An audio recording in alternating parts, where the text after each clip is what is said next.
Para continuar con el tema de cómo puedo ser ayuda idónea, les invito a volver al libro del Génesis en el capítulo 2. Libro del Génesis, capítulo 2, y vamos a leer nuevamente las bases de esta enseñanza en Génesis capítulo 2, versículo 18 al 23.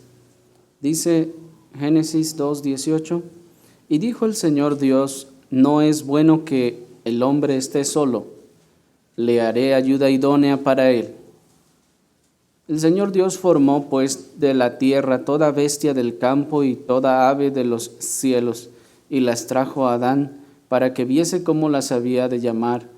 Y todo lo que Adán llamó a los animales vivientes, ese es su nombre. Y puso Adán nombre a toda bestia y ave de los cielos y a todo ganado del campo, mas para Adán no se halló ayuda idónea para él.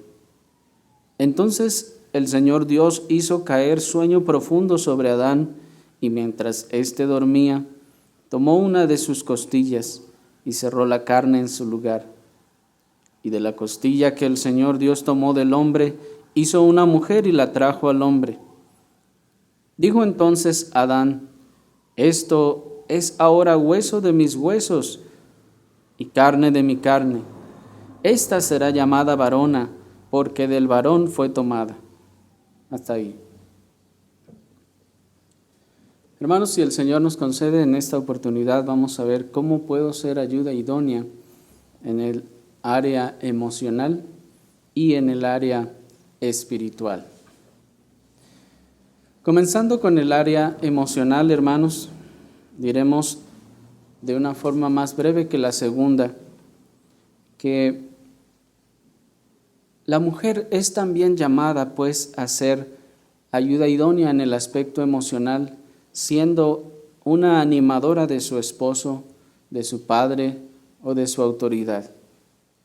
Esto es, que tiene también el propósito de ayudar a su padre, a su esposo o su autoridad a que recobre ánimo, a que tenga ánimo para hacer las cosas que Dios le mandó. No hay hombre que no pase por baches emocionales, cuyo espíritu no se sienta decaído o cabizbajo alguna vez. Y Eva fue creada para traerle consuelo y felicidad a Adán aún en medio de todas esas circunstancias. Pues Eva no fue creada solo para la felicidad, en el sentido de para el tiempo de la felicidad, sino también, hermanos, para el tiempo de la tristeza. Pues alguna vez el hombre habrá de estar emocionalmente cabizbajo, habrá de tener alguna vez el espíritu decaído. Y allí es donde la mujer, como ayuda idónea, también puede ayudar a su esposo, puede animarlo a que recobre sus fuerzas anímicas para que pueda nuevamente revigorizarse y volver a sus labores que Dios le encomendó. Es necesario entender, hermanas, entonces, que uno de los propósitos más importantes de la creación de Eva era completar terrenalmente la felicidad de Adán. Noten ustedes que el versículo 20 nos dice que Adán estuvo nombrando a toda bestia, a toda ave de los cielos, a todo ganado en el campo, mas para Adán, dice, no se halló ayuda idónea.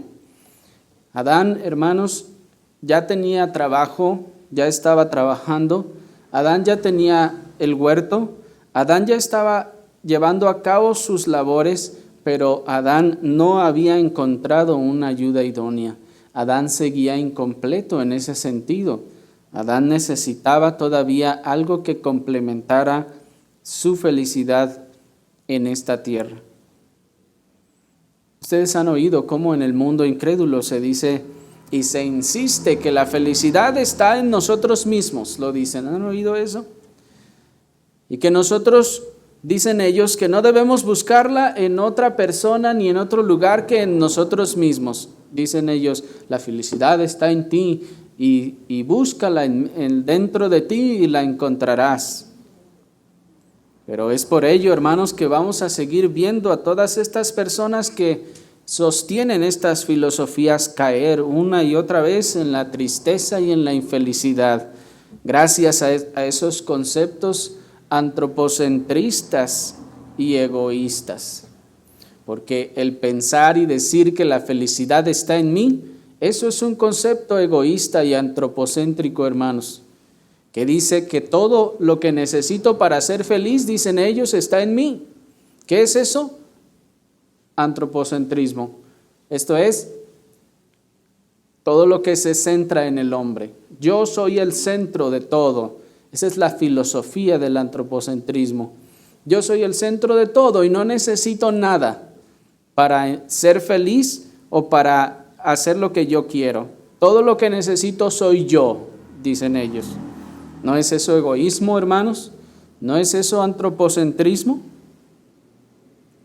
Pero aunque ciertamente, hermanos, nosotros no nos casamos para ser felices, hay felicidad en el matrimonio.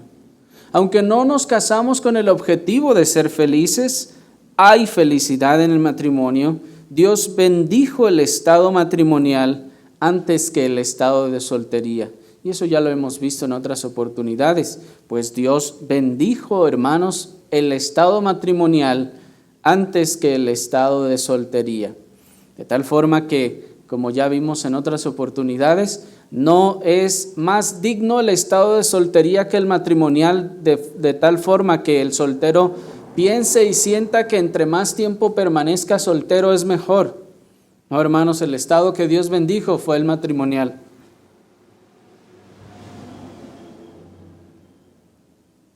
Y en ese sentido también Dios estableció el propósito de que en ese estado matrimonial nos diéramos uno al otro a la tarea de hacernos felices de este lado de la eternidad.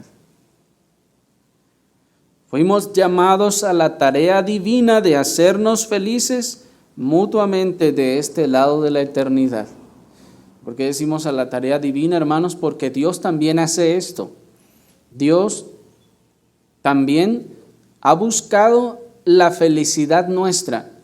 Desde nuestra creación, Dios creó todas las cosas, tanto en nuestro cuerpo como en el ambiente, para que fuéramos felices, para que disfrutáramos de felicidad. Dios mismo es la felicidad y Él busca nuestra felicidad. Así, hermanos, nosotros también somos llamados a buscar la felicidad de nuestro cónyuge.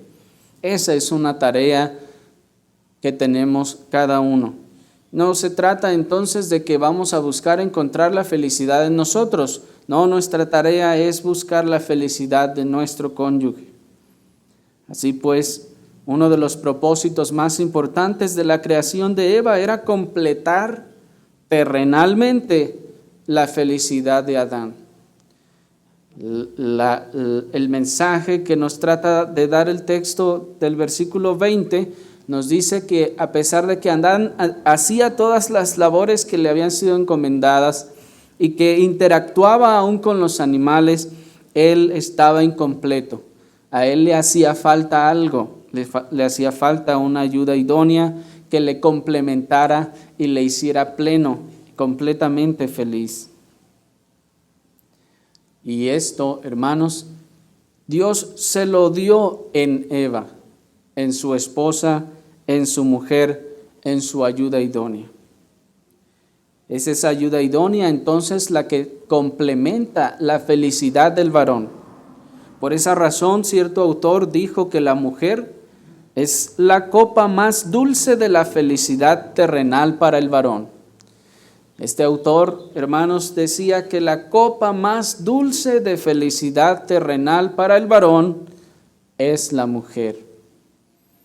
Es la mujer en quien encontrará mayor deleite terrenal en todas las cosas, hermanos, que Dios creó en esta tierra. Allí es donde el varón encontrará la mayor felicidad de esta tierra. Pero, por el contrario, nos dice este mismo autor, a la vez la mujer o es la copa más dulce de la felicidad terrenal para el varón, o su más amargo cáliz de dolor. Dice él, son mezclados y administrados por su mano. El más amargo cáliz de dolor son mezclados y administrados por su mano. Y por ello también, pues, entonces, hermanos, una de las conductas más condenables en la Escritura respecto a la mujer es ser rencillosa y rebelde. Una mujer siguiendo el propósito de Dios ha de ser esa copa de felicidad dulce y terrenal para el varón, para su cabeza, para aquel para quien es ayuda idónea. Mas, si no busca cumplir su rol como ayuda idónea y se comporta de manera rencillosa y rebelde, se convierte entonces en el amargo cáliz de dolor que ella misma le administra a aquel que es su cabeza. Recuerden lo que dice Proverbios 21, versículo 9. Mejor es vivir en un rincón del terrado que con mujer rencillosa en casa espaciosa. Sé que es un texto que ustedes ya han escuchado, hermanas, pero noten cómo este texto apoya lo que hemos estado diciendo. Miren, hermanos, eso. Observen la situación. Los mayores gozos de la vida terrenal se neutralizan y se sofocan ante el capricho de una mujer rencillosa. Pues dice el texto que mejor es vivir en un rincón del terrado que con mujer rencillosa en casa espaciosa. La figura que trata de mostrarnos el escritor de los Proverbios es que es mejor estar en un lugar austero, en un rincón pequeñito, tal vez en necesidad terrenal, que con una mujer rencillosa en una gran mansión. Noten ustedes, hermanos, que esa casa espaciosa, esa mansión deleitable, puede ser una de las mejores cosas o de las cosas terrenales que el hombre suele disfrutar más. Cuando alguien tiene mucho dinero, ¿qué es lo primero que se compra? Una gran casa, ¿no? O un gran carro, porque sabemos que es una de las cosas que nos van a dar mayor descanso o deleite. Pero miren, hermanos, cómo poder tener los mejores placeres y deleites de este mundo se vuelve bajo, pierde su gozo al tener o estar al lado de una mujer rencillosa. Así los mayores gozos de la vida terrenal se neutralizan y se sofocan ante el capricho de una mujer rencillosa. Por eso les decía hace un momento que el mayor gozo terrenal en la felicidad del varón será su mujer, no su casa, no su carro, no las otras cosas que de manera terrenal pueda tener, será su mujer. Pero cuando ésta no cumple su labor como ayuda idónea, sino más bien se comporta rebelde y rencillosa, todos los gozos y placeres terrenales sucumben ante ese cáliz amargo. Las más deleitosas comodidades terrenales se amargan en la compañía de una mujer brava y dominante. Las más deleitosas comodidades terrenales se amargan, hermanos, en la compañía de una mujer brava y dominante. Aquella que estaba supuesta a ser el más deleitable de los gozos para el varón, es el más amargo cáliz de dolor terrenal, mezclado y administrado por la tierna mano de una mujer rencillosa y rebelde. Ustedes notarán eso, hermanos, que en la Escritura es una de las cosas que más se condena de una mujer: ser rencillosa y rebelde. Ella estará acabando con su marido. La mujer rencillosa y rebelde estará acabando con su marido. Miren su cabello, ya está blanco antes de tiempo. Miren su semblante, constantemente está decaído. Quiere tal vez servir al Señor, pero el beber ese cáliz le ha dejado sin fuerzas y sin ánimo para hacerlo. Porque sí, es una realidad que una mujer, hermanos, rencillosa y rebelde, también puede estar vertiendo el cáliz, mezclando el cáliz del veneno para su esposo, de la amargura para su esposo. Y también, sí, hermanas, ustedes tienen todo el potencial de ser el más efectivo neutralizante para el desempeño de su esposo en su vida terrenal y en su vida espiritual.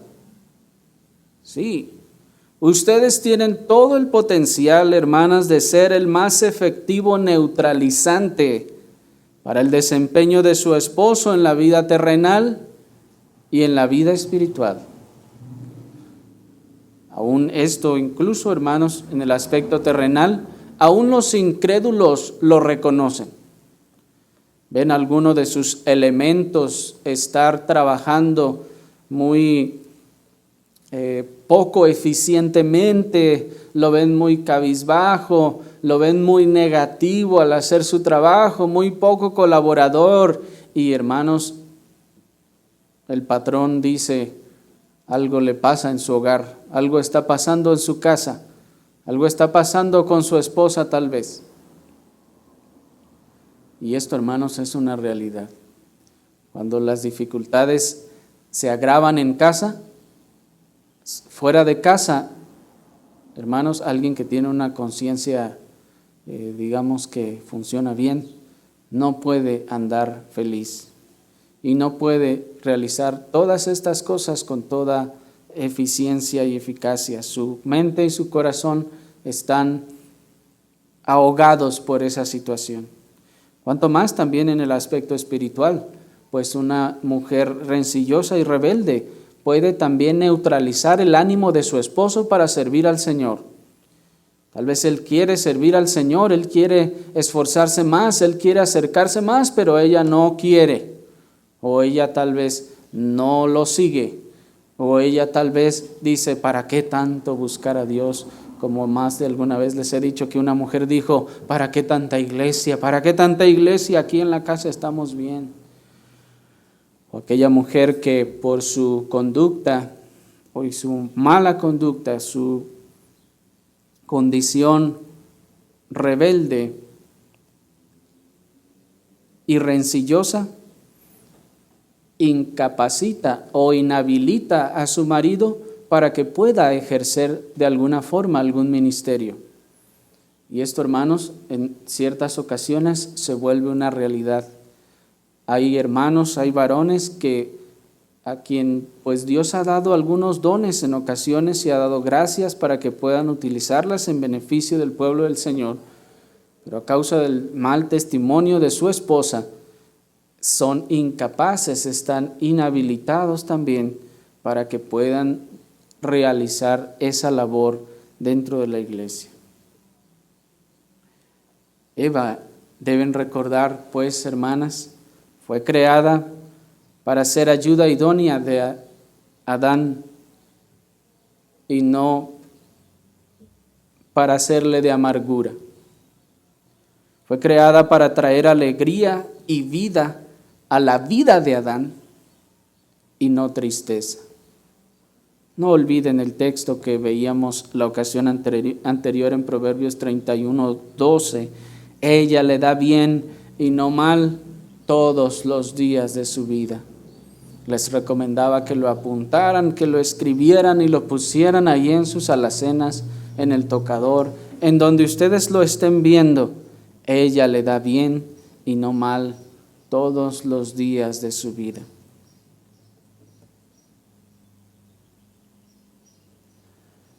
En cuanto al apoyo espiritual, hermanos, en cuanto a ser ayuda idónea en el área espiritual, si ustedes se preguntan, ¿cómo puedo ser entonces ayuda idónea en el área espiritual para mi esposo? Bueno, primeramente, orando por él. Primeramente, orando por él. Él debe ser la prioridad en sus oraciones. Él debe ser, hermanos, hermanas, el que esté en primer lugar en cuanto a la lista de personas por las que usted esté orando. El apoyo más firme y constante que ha de tener el varón en oración ha de provenir de su esposa y luego de su pastor. Pero su esposa es en ese sentido entonces el mayor pilar que está orando siempre por él. Está pidiendo siempre por su vida y su estado espiritual. Así como veremos luego, el esposo está orando también por su esposa y su familia, la esposa estará orando por él. Su ayuda idónea orará por sus necesidades. Esa ayuda idónea orará por sus debilidades y orará también por su fortalecimiento espiritual y su eficacia. Esa ayuda idónea, pues, conoce de alguna forma sus necesidades, conoce sus debilidades y estará orando por ellas. Estará orando porque sea fortalecido y porque sea eficaz en la labor que Dios le encomendó. Pero mi esposo no es cristiano, no ha sido salvo.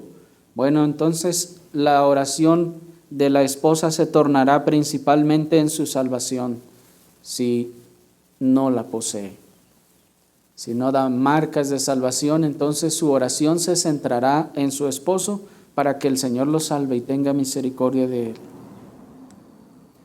Si su marido no es creyente, usted puede serle de ayuda idónea aportando un santificado punto de vista sobre cualquier área de la vida matrimonial, familiar, educativa, económica y social de la familia. Usted también puede ser ayuda idónea espiritual para su marido, aun cuando éste no es creyente. Usted puede serle de ayuda idónea cuando le aporta un punto de vista santificado sobre cualquier área en las situaciones de la familia, sobre la vida matrimonial, sobre la vida familiar, sobre la vida educativa de los hijos, sobre la vida económica. Usted está siendo de ayuda idónea. Está aportando un punto de vista espiritual, santificado de lo que deben ser las cosas conforme a la palabra de Dios. Si su esposo no decide tomarlas, hermanos, eso será otra situación. Su labor será aportar como ayuda idónea estas ideas y entonces la cabeza ha de tomar las decisiones. Usted le ayudará a ver la diferencia entre la verdad y entre la mentira. Le ayudará a su esposo incrédulo o a su esposa incrédula, le ayudará a discernir entre lo justo y lo injusto.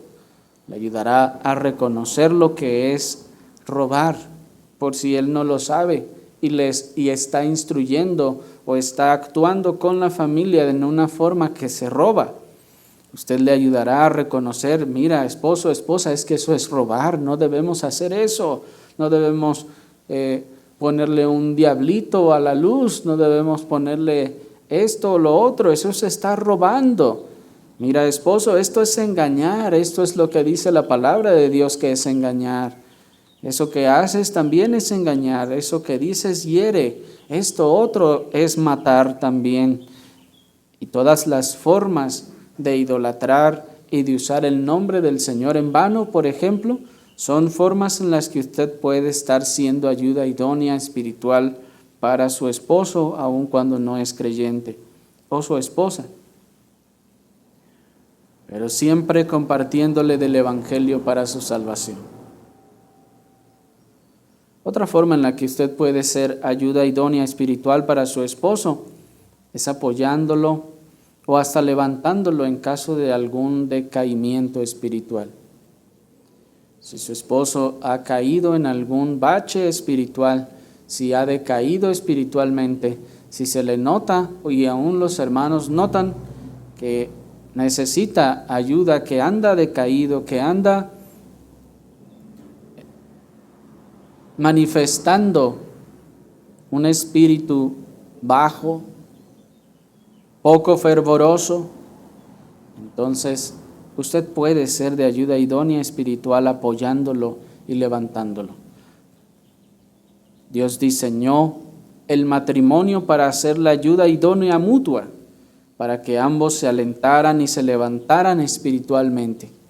Por eso dice Eclesiastés capítulo 4, versículos 9 y 10, mejores son dos que uno, porque tienen mejor paga de su trabajo.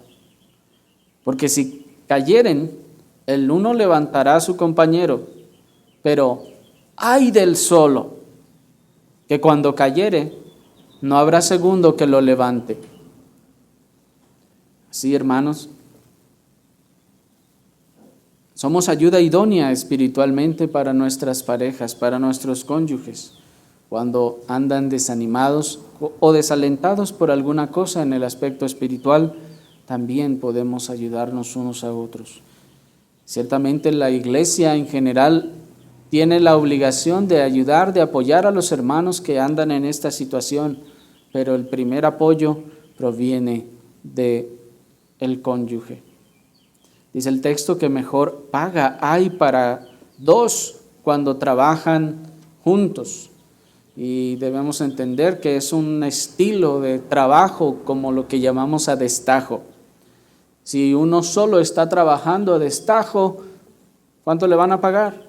Pero si los dos están trabajando a destajo, ambos obtienen mejor paga de ello. Mayores beneficios y bendiciones aprovechará a la familia la santa unión del esposo y la esposa por el bien espiritual mutuo de la familia. Si ambos se alían, se unen para trabajar juntos por el bien espiritual de la familia, entonces mayor paga habrá, mayores beneficios y bendiciones. Así que alíese con su esposo para traer mayor gloria al Señor en la edificación espiritual de su hogar. Alíese con su esposo para traer mayor gloria al Señor en la edificación espiritual de su hogar. Alíese con su esposo para ayudarle a levantar un altar de adoración a Dios en casa. Alíese con su esposo para ayudarle en la formación espiritual de sus hijos. No lo deje solo para que él haga todo el trabajo. Alíese con él, pues mejor son dos que uno, y mayor paga de su trabajo obtienen. Y cuando uno caiga, el otro tiene la responsabilidad de levantarle espiritualmente. No lo dejará allí tirado, no se quedará esperando, voy a esperar a ver para que se acerquen mejor los hermanos de la iglesia y que los hermanos de la iglesia lo alienten y le ayuden. No. Es responsabilidad primariamente de nosotros levantar espiritualmente a nuestras parejas. Usted le invitará a orar juntos, le invitará a leer la Escritura juntos, le invitará a tener devocionales juntos y de esta manera podrá estar ayudándole a levantarse. Si se preguntaba, ¿cómo puedo yo ayudar a mi esposa a que se levante espiritualmente? Pues sí, yo lo veo que como que anda decaído. Antes tenía más fervor, antes andaba más animado y ahora yo lo veo que ya hasta le da igual si llegamos tarde a la iglesia. Usted tiene que animarlo, usted tiene que invitarle a orar con más frecuencia. Tiene que invitarle a leer la Escritura juntos con más frecuencia, a tener devocionales juntos. Compartirá de lo que el Espíritu le ha ayudado a entender de la Escritura. Le recordará las maravillas de la obra de Cristo. Le recordará el Evangelio mismo. Le recordará las bellezas de la persona de Cristo, hasta que el fervor de su corazón sea revitalizado en la meditación de su Salvador. Pues hermanos, no será solamente diciéndole, ándale, mira, échale ganas, vuelve al estado donde estabas, acuérdate de tu primer amor. Hermanos, difícilmente alguien se acordará de su primer amor solo por decirle, acuérdate de tu primer amor. Es necesario que traigamos ese primer amor, que le recordemos el Evangelio mismo, que le recordemos las bellezas de la persona de Cristo y la obra que Él hizo por nosotros, que le recordemos a Cristo el Salvador, y si es cristiano, el fervor de su corazón será reavivado en la meditación de Cristo el Salvador. Esa es la respuesta más eficaz. Llévele a Cristo, recuérdele a Cristo, hágale a ver a Cristo glorioso y resplandeciente, y su corazón ha de cobrar vigor. Ahora, ¿cómo puedo ser ayuda idónea espiritual para mi esposo? Bueno, también podrá hacerlo ayudándole en amor y respeto a ver sus debilidades o su pecado, sin llegar a juzgar sus motivaciones. ¿Cómo también puede ser ayuda idónea espiritual? Pues ayudándole en amor y respeto a ver sus debilidades o su pecado. Esto sin llegar a juzgar sus motivaciones. ¿A qué nos referimos con esto? Nos referimos, hermanos, a que hay que ayudarle a ver su error y su pecado, no diciendo nosotros, yo sé que lo hiciste por esto. No, porque no sabe por qué lo hizo. Es que dijiste eso de esa forma porque pensaste así. ¿Cómo sabe que pensó así? ¿Me explico? Eso es estar juzgando sus motivaciones.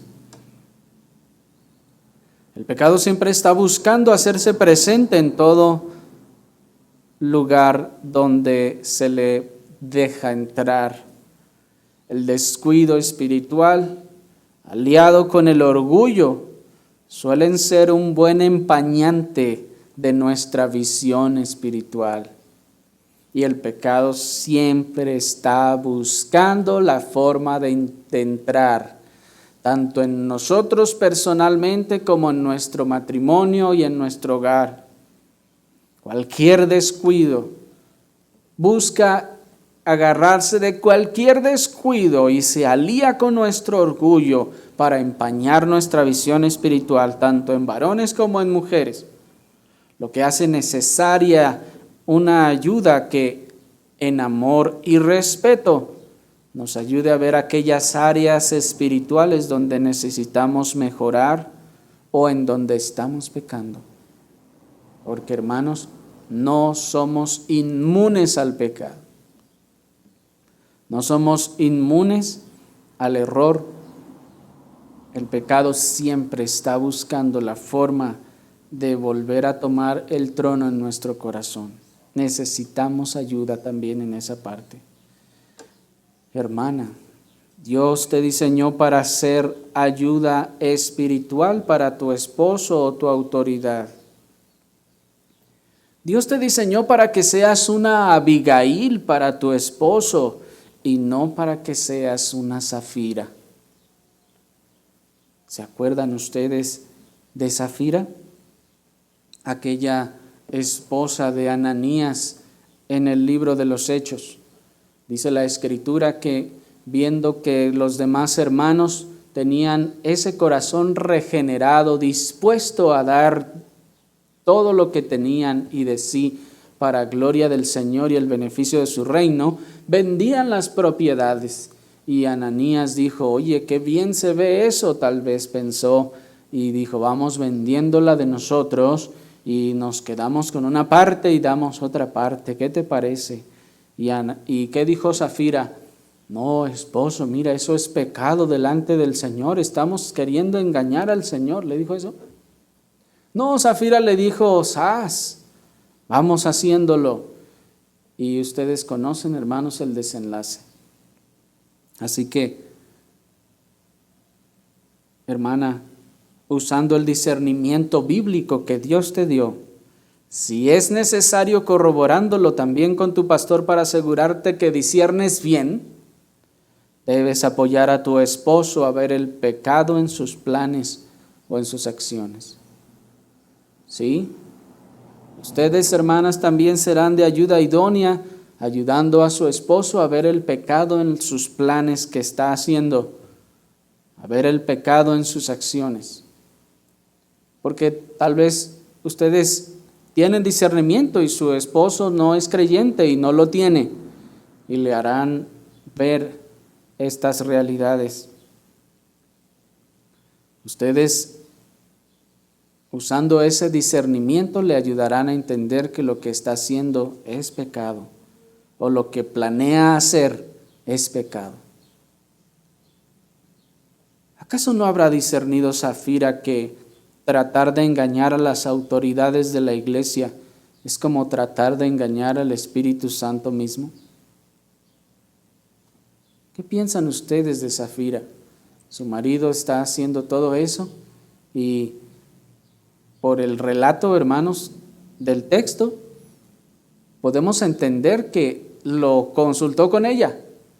Ella estuvo de acuerdo, pues dice la Escritura que ambos convinieron en tal cosa. Lo que significa que no fue una acción unilateral de Ananías que dijo, yo soy el varón en la casa, yo soy la cabeza, yo tomaré la decisión y Safira se tiene que sujetar. Así que agarró el dinero y fue y hizo él todo. No, lo que podemos inferir parece que le tomó opinión. ¿No habría entonces discernido Safira que engañar a las autoridades de la iglesia es como engañar o tratar de engañar al Espíritu Santo mismo? ¿No habría puesto alguna objeción al plan malévolo de su esposo? ¿Habría dicho algo?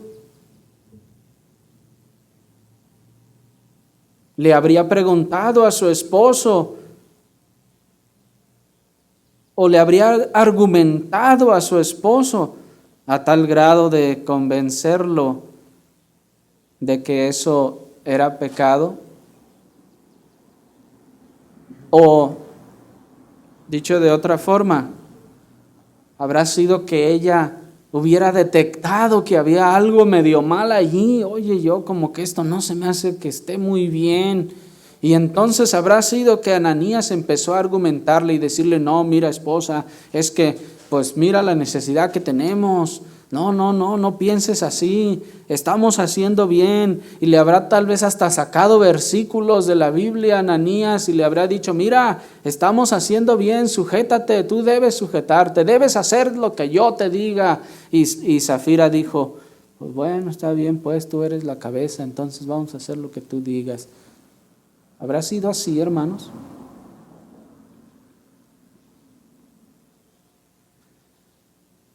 La verdad es que no lo sabemos.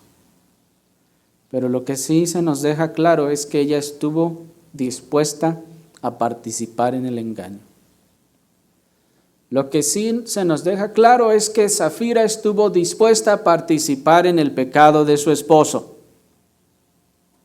Si es que él la presionó o no la presionó y ella fue voluntariamente, no lo sabemos.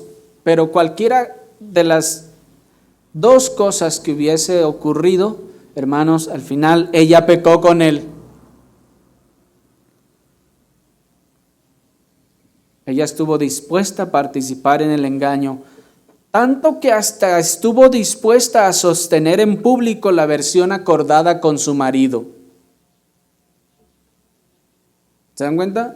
O sea, les decía hace un momento, ¿será que Ananías la estaba presionando para que ella hiciera o pensara como él? Que le estaba argumentando y lanzando textos, no, mira, es que esto es así, así, así. Y Safira como que, bueno, está bien. Pero hermanos, ella estuvo dispuesta a participar. Aunque si algo dentro de ella, en su corazón, le dijera como que esto no está bien, yo siento que esto no está bien, esto está mal. Y al final estuvo dispuesta a participar en el pecado, en el engaño, tanto que estuvo dispuesta a sostener en público la versión acordada con su marido. Una cosa tal vez habría sido que ella hubiera dicho, pues tú eres la cabeza, al final yo no te puedo amarrar para que hagas lo que tú has determinado hacer, pero yo no voy a participar. No participó. ¿Cómo? Hasta públicamente. ¿Por qué? Porque le preguntaron después a ella, ustedes conocen la historia. Ananías cae muerto, los jóvenes lo llevan a enterrar y vienen llegando cuando se le está preguntando a Safira, oye, ¿qué pasó con esta situación? ¿Y qué hizo Safira? Apoyó a su marido y dijo las mismas barbaridades que su marido. Usó la misma versión de su marido, esa misma versión pecaminosa. Estuvo dispuesta a sostenerla en público. Y aún delante de las autoridades de la iglesia. Todavía hubiera sido acá en lo secreto, pero aún delante de las autoridades de la iglesia estuvo dispuesta a sostener lo que su marido le había dicho que dijera.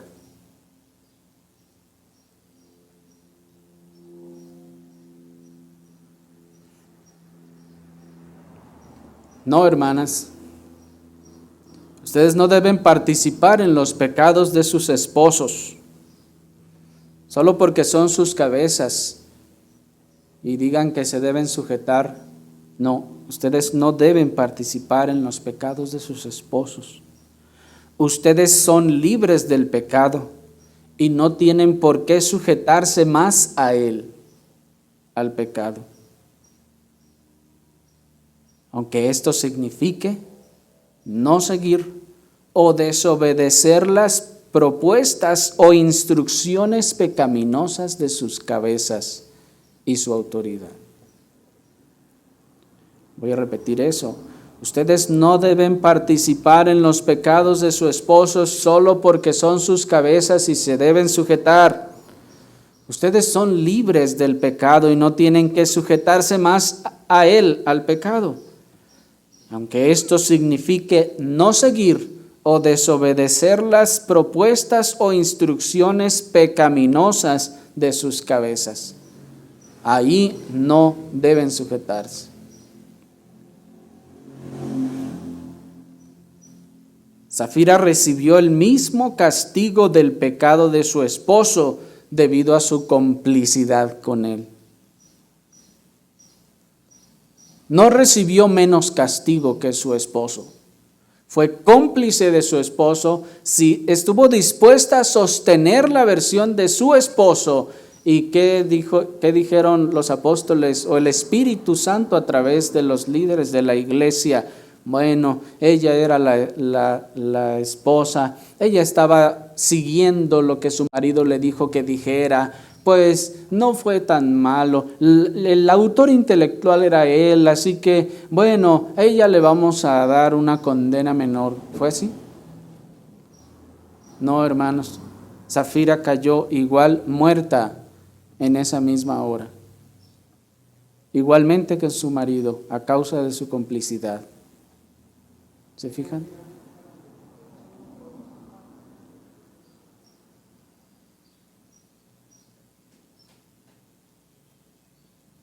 Safira pues recibió el mismo castigo del pecado de su esposo debido a su complicidad. Y no será diferente para ustedes si al comprobar con su pastor que tal cosa sea pecado, ustedes no solo den su voto de aprobación, sino que aún participen con él en su pecado. Ustedes están expuestas al mismo castigo. Después vamos a hablar un poquito más, hermanos, respecto al tema de la sujeción y las áreas en las que es necesario sujetarse y las áreas en donde debemos obedecer a Dios antes que los hombres, en el caso de las hermanas. Así que, bien, antes de concluir, hermanos, quiero dar algunas notas precautorias. Primero debemos tener cuidado, como les decía, de no juzgar las motivaciones. Es decir, que a la hora de buscar ser ayuda idónea espiritual de sus esposos, estén ustedes dando por cierto que hizo alguna cosa por las razones que ustedes creen o las razones que ustedes piensan. Esto es muy importante. No debemos dar por hecho que esto es así. Tenemos que tratar estas cosas como ya se ha expuesto en otras ocasiones que se debe tratar cuando se ha visto el pecado. Querida hermana, también a la hora de ser ayuda idónea para ayudarle a ver a tu marido su pecado, debes entender que tú no eres su mamá. Tú no eres la mamá de tu esposo, así que no es tu función regañarlo. Hermana, no es tu función castigarlo, ni por falta, ni por lo que te haya hecho. Tu misión, tu tarea, no es regañarlo ni castigarlo, sino ser su ayuda idónea. Tienen que tener mucho esto en cuenta, hermanas, porque esta es una actitud muy común de las mujeres hoy en día, que debido a que ya sea que aprendieron eso en su casa con sus padres, o que se acostumbran a tratar a sus hijos así, o que el mundo dice, han oído a las mamás que dicen, tengo 5 niños y uno de ellos es su esposo. ¿Han oído esa expresión? Es que tengo 10 niños chiquitos en la casa, refiriéndose, incluyendo también a su marido. Eso no solo es una falta de respeto, hermanos, sino también eso está mostrando que en su corazón ella se siente como que es la educadora de su esposo, o que es la que está por encima para mandarlo o regañarlo o castigarlo. Y eso está totalmente opuesto a la misión que Dios le otorgó como ayuda idónea. No, usted no debe, no es su trabajo regañarlo, ni es su trabajo darle un castigo, porque eso también es común, que tiende a ser usted la que quiere darle el castigo. No, eso no funciona así en el matrimonio. Somos nosotros los autorizados a castigar a nuestros cónyuges, así como el varón no es el autorizado a someter a su mujer, porque la mujer tendría entonces que sí someter al varón, castigarlo hasta que aprenda. ¿Me explico?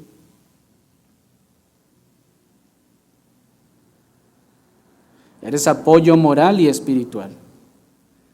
Así como Dios no mandó ni autorizó al varón someterte, así tampoco te mandó a ti a regañarlo ni castigarlo para que haga el bien. No es tu hijo, es tu cabeza.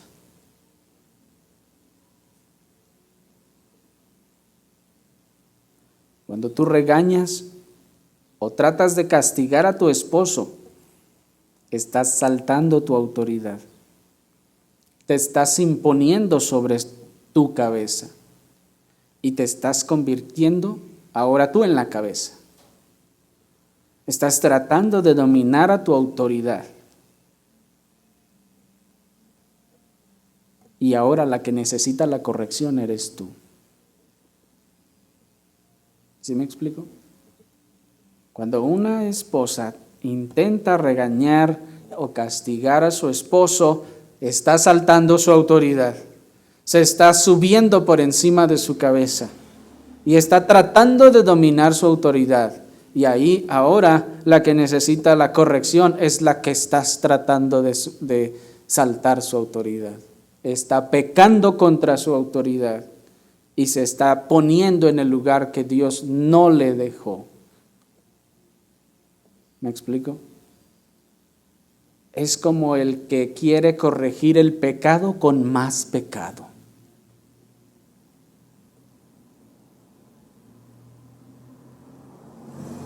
Por eso las niñas o adolescentes en los casos que se puedan y apliquen, no debieran ser puestas como autoridad sobre sus hermanos en casa, pues en muchas ocasiones las estamos enseñando a ser las mandamases en el hogar. Y yo sé que eso es muy popular, hermanos, en nuestro país y en la sociedad malvada, en donde el padre irresponsable no apoya a la casa y la esposa pues tiene que salir a trabajar y ¿dónde deja a los niños? Y le dice a la hija, tú hija, a ver tú, encárgate de todos tus hermanos y golpéalos y hazles lo que sea para que se porten bien. Y así aprende. Y crece y se casa y piensa que su esposo es igual y tiene que corregirlo igual. Eso sería más o menos un buen ejemplo de cómo maleducar a nuestras hijas. Pero miren por último a Abigail. Miren a Abigail tratando con una reacción apresurada del varón de Dios.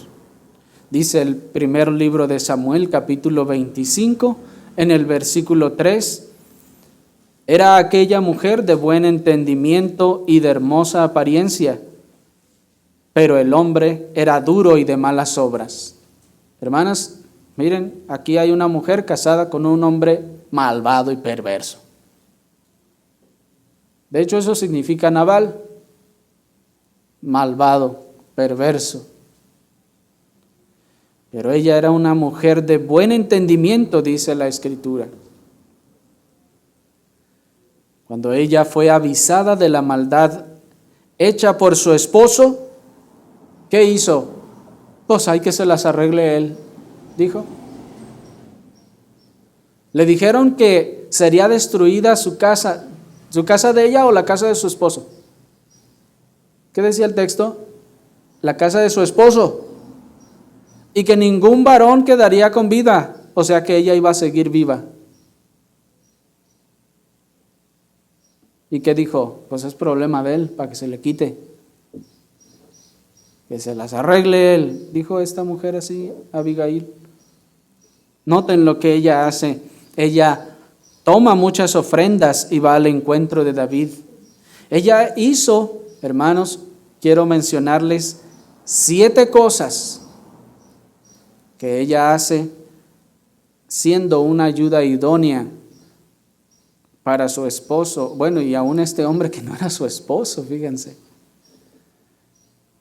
siendo ayuda idónea en una situación en donde su esposo o este varón está tomando una decisión apresurada, pecaminosa. Lo primero que hace ella es que se viste de humildad y respetuosa reverencia. ¿Qué es lo primero que debe hacer usted para ser ayuda idónea espiritual de su esposo cuando su esposo está actuando o planea actuar de manera pecaminosa o inapropiada o incorrecta? Número 1, Abigail se vistió de toda humildad y respetuosa reverencia. Dice el verso 23, cuando Abigail vio a David, se bajó prontamente del asno y postrándose sobre su rostro delante de David, se inclinó a tierra y se echó a sus pies. ¿Se fijan? No llegó luego a regañarlo. ¿Qué te pasa, David? A ver, ¿no que tú eres el siervo de Dios? ¿No que tú eres el varón de Dios? A ver, muéstralo pues. Ve nomás, mira cómo vienes ya. ¿Qué está haciendo? Está siendo su mamá, ¿no? Parece que está como queriendo ser su mamá.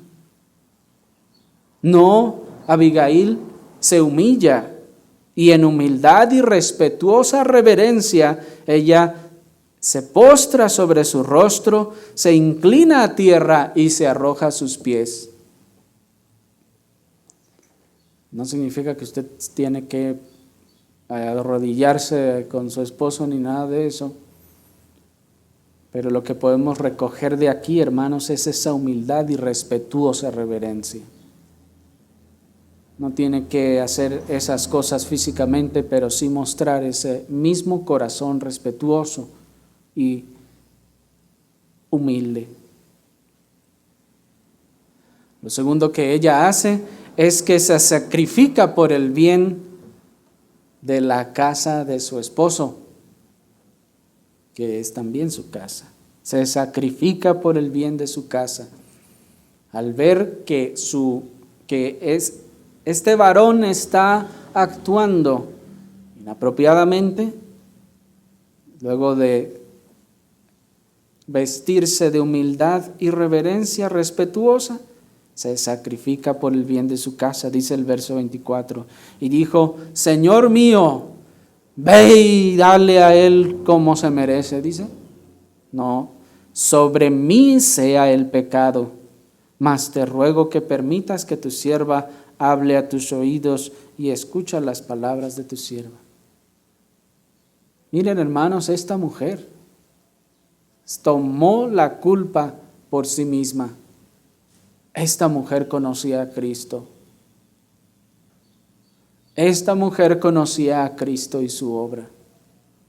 Y sabía que tenía que actuar como Él y tomar la culpa.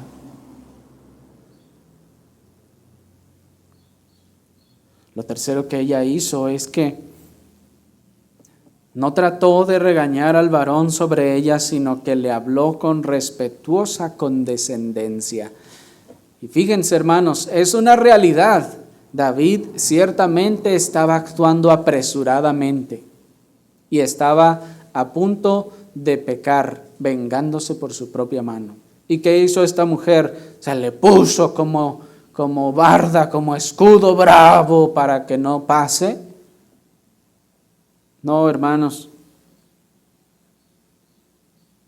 Miren el verso 25. No haga caso ahora, mi señor, de este hombre perverso de Nabal. Miren con qué condescendencia y respeto le habla. No haga caso, mi señor, de ese hombre perverso Nabal, porque conforme a su nombre así es. Él se llama Nabal y la insensatez está con él. Ahora pues, Señor mío, vive el Señor y vive tu alma, que el Señor ha impedido el venir a derramar sangre y vengarte por tu propia mano. Sean pues como Nabal tus enemigos y todos los que procuran mal contra mi Señor.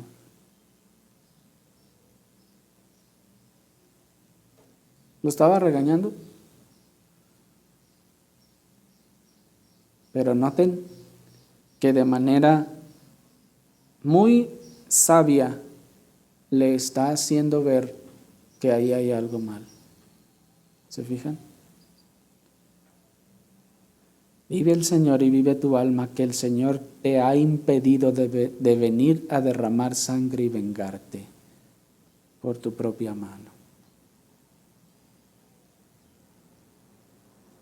En cuarto lugar, ella supo apaciguar con docilidad y atenciones los impulsos del varón. Dice el verso 27, y ahora este presente que tu sierva ha traído a mi Señor sea dado a los hombres que siguen a mi Señor. ¿Por qué será, hermanos, que ella, al ir a encontrarse con David, no se fue sin nada? Podía haberse ido sin nada y hablar con él y decirle: espérame, ya luego te conseguimos algo. Por eso dice al principio que era una mujer entendida, sabia, y supo apaciguar con docilidad y atenciones los impulsos de aquel varón. Por ello dice el proverbio que la blanda respuesta, ¿qué hace? Quita la ira. Pero la palabra áspera hace encender el furor. Ella seguramente sabía esto. En quinto lugar, le recordó las promesas de Dios para él y para toda su casa. Miren el verso 28. Y yo te ruego que perdones a tu sierva esta ofensa, Pues el Señor de cierto hará casa estable a mi Señor, por cuanto mi Señor pelea las batallas del Señor, y mal no se ha hallado en ti en tus días. Aunque alguien se haya levantado para perseguirte y atentar contra tu vida, con todo la vida de mi Señor será ligada en el haz de los que viven delante del Señor tu Dios. Y Él arrojará la vida de tus enemigos como de en medio de la palma de una onda. Y acontecerá que cuando el Señor haga con mi Señor conforme a todo el bien que ha hablado de ti, y te establezca por príncipe sobre Israel. Miren, hermanos, cómo esta mujer le recuerda las promesas de Dios para él y para toda su casa. No le dice, si te vengas, estás pecando contra Dios y vas a terminar refundido en el infierno por malvado. No, hermanos. Sino le dice, acuérdate de las promesas que Dios te ha hecho, son firmes. Ciertamente, Dios hará estable tu trono y tu casa. ¿Se fijan, hermanos, cómo argumenta con él? ¿Cómo trata con él? ¿Cómo le prende con sus argumentos y le recuerda las promesas de Dios y le dice, tú vas a estar en tu trono, Dios te lo va a cumplir, y no sea que alguna de estas cosas manche el propósito de Dios? En sexto lugar, con gran respeto, tacto y sutilidad, le ayudó a ver el mal que estaba a punto de cometer. Dice el verso 31, entonces, Señor mío, no tendrás motivo ni pena de remordimientos por haber derramado sangre sin causa, o por haberte vengado por ti mismo. Guárdese pues mi Señor, y cuando el Señor haga bien a mi Señor, acuérdate de tu sierva. Hermanos, miren a esta mujer que le está diciendo claramente que él ha venido a derramar sangre sin causa y que está a punto de vengarse por sí mismo. Pero miren la sabiduría con la que se lo hace saber. En séptimo lugar, hermanos, quiero decirles que ¿qué hombre no bendeciría a Dios por una mujer así? Pues dijo David en el verso 32, y dijo David a Abigail, bendito sea el Señor Dios de Israel que te envió para que hoy me encontrases. Y bendito sea tu razonamiento, y bendita tú que me has estorbado hoy de ir a derramar sangre, a vengarme por mi propia mano, porque el Señor Dios de Israel que me ha defendido de hacerte mal, que si no te hubieras dado prisa a venir a mi encuentro, de aquí a mañana no le hubiera quedado con vida a Nabal ningún varón. Noten, hermanos, que Abigail usa la sabiduría que Dios le dio para ayudar a ver al varón de Dios lo que estaba a punto de hacer. Y no vino con palabras ásperas, ni irrespetándolo, ni regañándolo, ni dándole indirectas, ni diciéndole alguna otra cosa, pues David venía enojado, hermanos. Ustedes leyeron el contexto, él venía enojado contra ese hombre, y tan enojado que dijo, no le va a quedar ni un hombre con vida. Eso habla, hermanos, de la gran molestia que traía en su corazón.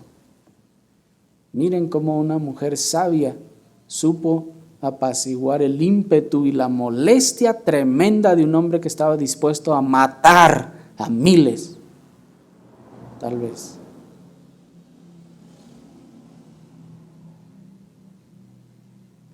¿No querrían ustedes, hermanas, ser Abigailes para sus esposos?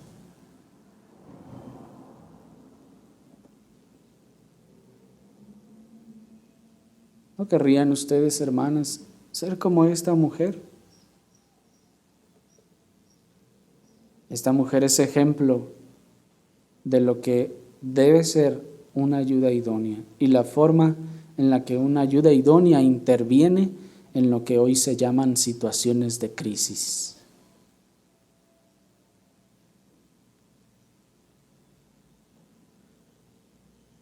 Así que, hermanas, así como Dios añadió bendición a la obediencia de sus mandamientos, así también añadió bendición a la práctica de los roles que Él mismo instituyó en el matrimonio, de manera que el hombre solo será verdaderamente feliz hasta que cumpla cabalmente con el propósito que Dios le impuso como Creador soberano. Hermana, Dios le diseñó a usted para ser feliz en su rol como ayuda idónea. Y así como el hombre nunca estará plenamente satisfecho en Dios, usted nunca estará plenamente satisfecha en su matrimonio hasta que no cumpla cabalmente con su rol de ser ayuda idónea para su esposo, porque para eso fue creada. El diseño divino de Dios para la mujer como ayuda idónea no solo es correcto, también es bueno y es hermoso. Ustedes lo acaban de ver en una mujer llamada Abigail. Ustedes acaban de ver la belleza, la maravilla y el tesoro del carácter distintivo de una mujer sabia. El Señor les conceda esta gracia a todas y cada uno de ustedes. Oremos, hermanos, al Señor.